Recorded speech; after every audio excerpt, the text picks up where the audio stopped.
Have you ever felt like you were fighting battles on the inside that no one could see, searching for love and an identity that always seemed just out of reach? This is a story about that fight, and about finding a truth that changes everything. It's Alero's story, or Al as many know her. Her journey with same-sex attraction started very young, almost as far back as she can remember, even in daycare in London, where she grew up in her Nigerian family, but she didn't really show it on the outside until she was about 16. She wants to share her story because she wants people to know the true, loving God, and to understand that the life the enemy paints for us isn't the real one, that we can find true love, which is Jesus. Her childhood was marked by deep trauma, molested by 3 different men, twice between 3 and 8, and again at 12.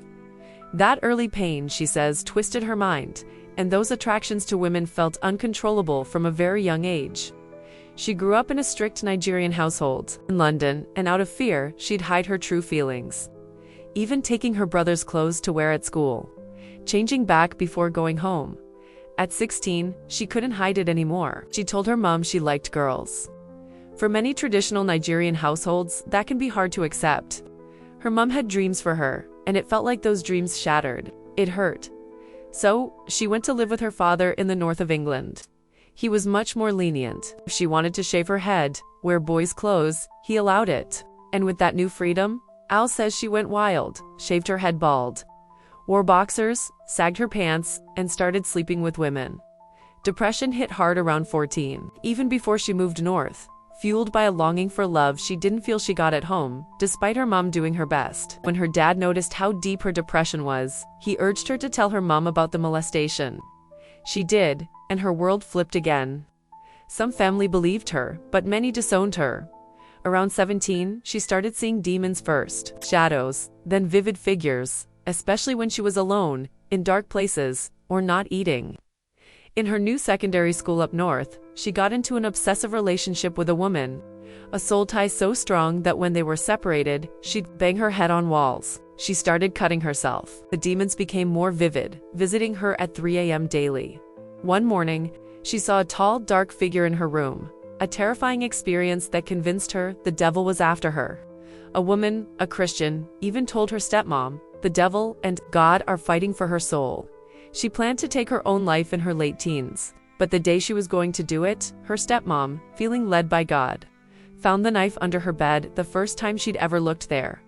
Al ended up in a mental health facility for weeks when she was 18, a sixth-form student, still presenting as very masculine. Even there, needing that attention from a woman, she found a girlfriend, but a young man in the facility also read the Bible to her. After getting out, her stepmom insisted she go to church. People came for Bible studies, but some church members were harsh, telling her she'd go to hell for being gay, constantly asking if she'd broken up with her girlfriend. It pushed her away. Around this time, strange, unsettling things started happening in their house, but even in her sin, God started giving her dreams. One of a pure white figure, holding her in perfect peace. Another of marrying a man and being pregnant, a future she couldn't imagine then. One day, in her room she just cried out to God, "I don't know you, but I don't want to kill myself, and I don't want to be gay. Please take this from me."